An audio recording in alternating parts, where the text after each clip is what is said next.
एक छोटे गांव में एक बुढ़िया रहती थी। वो बिल्कुल ही अकेली थी। उस बुढ़िया का कोई भी नहीं था। वो बुढ़िया बहुत ही गरीब थी। बुढ़िया रोज जंगल से लकड़ियां लाकर उन्हें बाजार में बेचकर अपना पेट बड़ी ही मुश्किल से भर पाती थी।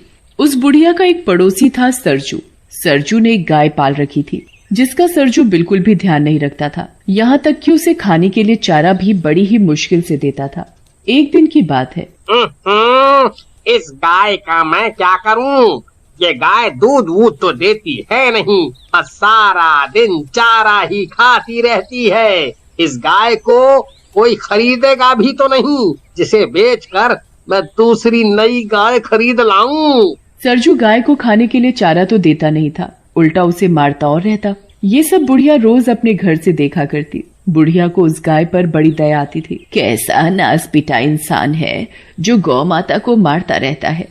ऐसे आदमी को तो नरक में भी जगह नहीं मिलेगी। पाप लगेगा इसे, पाप। जब देखो बेचारी गाय को मारता ही रहता है। एक दिन की बात है। बुढ़िया सरजू के घर के आगे से जा रही थी, तभी उसे गाय के जोर जोर से चिल्लाने की आवाज आई, जिसे सुनकर वो रुक जाती है और वो सरजू के आंगन में झांक कर देखती है। लगता है गाय बहुत भूखी है, तभी इतने जोर जोर से शोर मचा रही है। ये सरजू खुद तो अपना पेट भर लेगा और घूमने निकल जाएगा, लेकिन बेचारी बेजुबान गाय के ऊपर इसे जरा भी दया नहीं आती। फिर बुढ़िया कहीं से गाय के लिए चारा लेकर आती है और सरजू के आंगन में जाकर गाय को चारा खिलाने लगती है और उसके सिर पर बड़े प्यार से हाथ फेरती है। चारा खाकर गाय का शोर मचाना बंद हो जाता है। गौ माता, तुझे भूख लगी थी ना? चारा खिलाकर बुढ़िया जैसे ही जाने लगती है तो गौ माता बुढ़िया की साड़ी मुंह में दबा लेती है। गौ माता, अब मुझे जाना होगा। अगर सरजू ने मुझे तेरे साथ देख लिया ना तो सोचेगा मैं गाय चुराने आई हूँ। इससे पहले कि सरजू आए मैं यहाँ से चली जाती हूँ। बुढ़िया को ना चाहते हुए भी वहाँ से जाना पड़ता है और फिर जैसे ही रात होती है, बुढ़िया बेचारी गाय के बारे में सोच सोच कर बड़ी परेशान हो रही थी। फिर पता नहीं कब उस बुढ़िया को नींद आ जाती है और अगली सुबह फिर जैसे ही सुबह होती है, बुढ़िया सीधे सरजू के पास जाती है और उससे कहती है, क्या तू मुझे अपनी गाय बेचेगा? सरजू गाय के बेचने की बात सुनकर अंदर ही अंदर खुश होने लगता है। आज तो लगता है भगवान ने मेरी सुन ली। क्या हुआ सरजू, तू किस सोच में पड़ गया? बता, तू मुझे अपनी गाय बेचेगा? हाँ हाँ माँ, क्यों नहीं। तो ठीक है, ये ले अपने पैसे और गाय मुझे दे। एक बात समझ में नहीं आई अम्मा, तुम इस बूढ़ी गाय का करोगी क्या? तुझे तेरी गाय के पैसे मिल गए ना, बस। बुढ़िया सरजू के हाथ में पैसे पकड़ाकर उससे गाय लेकर अपने घर आ जाती है और गाय को अपने आंगन में एक खूंटे से बांध देती है और उसे हरा हरा चारा खिलाती है और बड़े प्यार से गाय को निहारती है, जैसे उसे कोई अपना मिल गया हो। और फिर जैसे ही रात होती है, बुढ़िया गाय के आगे चारा डालकर सोने चली जाती है और अगली सुबह बुढ़िया सवेरे जल्दी जल्दी उठकर गाय का गोबर उठाती और फिर गाय के नीचे से साफ सफाई करके उसे नहलाती धुलाती है और फिर उसे खाने के लिए चारा देती है। ले गौ माता, चारा खा। बुढ़िया गाय को अपने हाथों से चारा खिलाती है। बुढ़िया के पास खुद के लिए खाने को होता या ना होता, पर वो गाय के लिए हमेशा समय से चारा खिलाती और उसकी खूब सेवा करती। वो गाय को जरा भी तकलीफ नहीं होने देती। बुढ़िया रोज रात को सोने से पहले उसे चारा देना नहीं भूलती थी। गाय भी बुढ़िया से बड़ी खुश होती। बुढ़िया की गाय अब पहले से ठीक हो चुकी थी। एक रात बुढ़िया गाय को चारा देकर सोने चली जाती है और जब वो सुबह उठती है और गाय के पास जाती है तो बुढ़िया के तो होश उड़ जाते हैं। ये क्या, गाय ने सोने का गोबर किया? क्योंकि वो गाय कोई मामूली गाय नहीं थी, एक जादुई गाय थी जो सोने का गोबर देती थी। फिर वो बुढ़िया चुपचाप गाय के नीचे से सारा सोने का गोबर उठाकर अपने कमरे में ले जाती है। अरे वाह, गौ माता ने मुझे सोने का गोबर दिया, इससे तो मैं गौ माता के लिए और भी चारा खरीद सकूंगी। फिर वो बुढ़िया सोने का गोबर बाजार में बेचकर गाय के लिए एक सुंदर घंटी खरीदती है और अपने और गाय के लिए बहुत सारा खाना खरीदती है।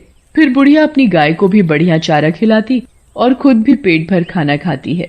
भगवान तेरा बहुत बहुत धन्यवाद इस लाचार बेसहारा बुढ़िया की मदद करने के लिए। फिर जैसे ही शाम होती है, बुढ़िया हमेशा की तरह गाय को चारा देकर सोने चली जाती है और जैसे ही सुबह होती है, बुढ़िया जल्दी उठकर गाय के पास जाती है तो देखती है अरे ये क्या, गौ माता सोने का गोबर दे रही है। मैं इसे टोकरी में भर लेती हूँ और जल्दी से अंदर कमरे में ले जाती हूँ। फिर बुढ़िया गाय के नीचे से सारा सोने का गोबर एक टोकरे में भर कर कमरे में ले जाती है। ये गौ माता तो मेरे लिए वरदान है, वरदान। मैं इसे कल सुबह ही बाजार में बेच आऊंगी। फिर वो बुढ़िया उस गोबर को बाजार में ले जाकर बेच आती है और उन पैसों से अपने लिए बढ़िया सा घर और अपनी सुख सुविधाओं का सामान खरीदती है। अब बुढ़िया को किसी चीज की कोई कमी नहीं थी। अब बुढ़िया धीरे धीरे बहुत अमीर हो गई थी। अब तो बुढ़िया एक बहुत ही बड़े आलीशान घर में रहने लगी थी। उसके पास नौकर चाकर की कोई कमी नहीं थी। बुढ़िया ऐशो आराम की जिंदगी जी रही थी। बुढ़िया को अमीर होता देख सरजू सोच में पड़ जाता है। समझ में नहीं आता, ये बुढ़िया इतनी जल्दी अमीर कैसे बन गई, जैसे इसके हाथ कोई बहुत बड़ा खजाना लग गया हो। पता तो लगाना पड़ेगा, आखिर ये बुढ़िया इतनी जल्दी अमीर कैसे बन गई। फिर सरजू पता लगाने के लिए बुढ़िया के आंगन में पेड़ के पीछे छिपकर रात होने का इंतजार करने लगता है। फिर जैसे ही सुबह होने वाली होती है तो सरजू देखता है कि गाय सोने का गोबर दे रही है। ये देख सरजू की आंखें फटी की फटी रह जाती हैं। अरे दादा रे दादा, ये गाय तो सोने का गोबर दे रही है। अच्छा, तो अब समझ आया ये बुढ़िया इतनी जल्दी अमीर कैसे बन गई। गाय को सोने का गोबर देते देख सरजू सोचने लगता है। इस बुढ़िया के उठने से पहले मैं गाय के नीचे से सारे का सारा सोने का गोबर उठाकर घर ले जाता हूँ, बुढ़िया को पता भी नहीं चलेगा। फिर जैसे ही सरजू गाय के नीचे से गोबर उठाने लगता है तो गाय एक जोर की लात सरजू को मारती है और मन ही मन कहती है, गोबर लेगा, तेरे तो नसीब में गोबर ही गोबर है। सरजू गाय के नीचे से सोने का गोबर उठाने की लाख कोशिश करता है पर वो सोने का गोबर नहीं उठा पाता। इतने में ही बुढ़िया को आता देख सरजू छिप जाता है। बुढ़िया गाय के नीचे से बड़े आराम से सारा सोने का गोबर उठाकर अंदर कमरे में ले जाती है। अरे इस गाय ने तो इस बुढ़िया को कुछ कहा भी नहीं। अगर मैं इस गाय का सोने का गोबर नहीं ले सकता तो इस बुढ़िया को भी नहीं लेने दूंगा। और अगले दिन जैसे ही सुबह होती है सरजू सरपंच के पास पहुंच जाता है और बुढ़िया के पास सोने का गोबर देने वाली गाय है के बारे में सरपंच को बताता है। क्या गाय सोने का गोबर देती है? ऐसा कैसे हो सकता है? सरपंच जी, मेरी बात का यकीन करो, मैंने खुद अपनी आँखों से गाय को सोने का गोबर देते हुए देखा है। सोने का गोबर देने वाली गाय के बारे में सुनकर अब तो सरपंच के मन में भी लालच आ जाता है और वो बुढ़िया से गाय लेने के बारे में सोचने लगता है। अगर ऐसी बात है तो मैं तुम्हें माला माल कर दूंगा। तुम मुझे अभी के अभी उस बुढ़िया के पास ले चलो। बूढ़ी अम्मा, मुझे तुम्हारी गाय खरीदनी है। ये सुनकर तो बुढ़िया के पैरों से जमीन खिसक जाती है, पर मुझे अपनी गाय नहीं बेचनी। सरपंच बुढ़िया के हाथ में बहुत सारे पैसों की थैली पकड़ाकर उससे जबरदस्ती गाय खरीदकर अपने घर ले जाता है और उसे अपने कमरे में बांध देता है। ये देख सरपंच की पत्नी सरपंच से पूछती है, मुझे एक बात समझ नहीं आई कि इस गाय को आपने हमारे कमरे में क्यों बांध रखा है? अरे भगवान, ये कोई मामूली गाय नहीं है, सोने का गोबर देने वाली गाय है। भला गाय भी सोने का गोबर देती है? मुझे तो तुम्हारी बात पर जरा भी यकीन नहीं है। जब ये गाय सुबह सोने का गोबर करेगी तब तो यकीन करोगी। उधर बेचारी बुढ़िया अपनी गाय को याद कर कर के रोए जा रही थी। मेरी गाय, हाय रे मेरी गाय, मैं मेरी गाय के बिना कैसे रहूंगी? वो ही तो मेरे जीने का एक सहारा थी। बुढ़िया गाय को याद करके सो जाती है। उधर सरपंच की खुशी का ठिकाना नहीं था।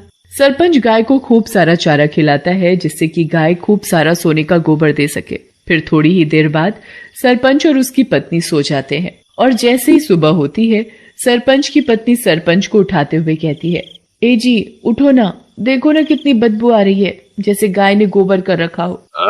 ये क्या गोबर? गाय ने तो सोने का गोबर दिया ही नहीं। सरपंच सरजू की खूब धुलाई करता है और वापस गाय बुढ़िया को दे आता है। बुढ़िया गाय को वापस पाकर बड़ी खुश होती है और उसके गले लग जाती है।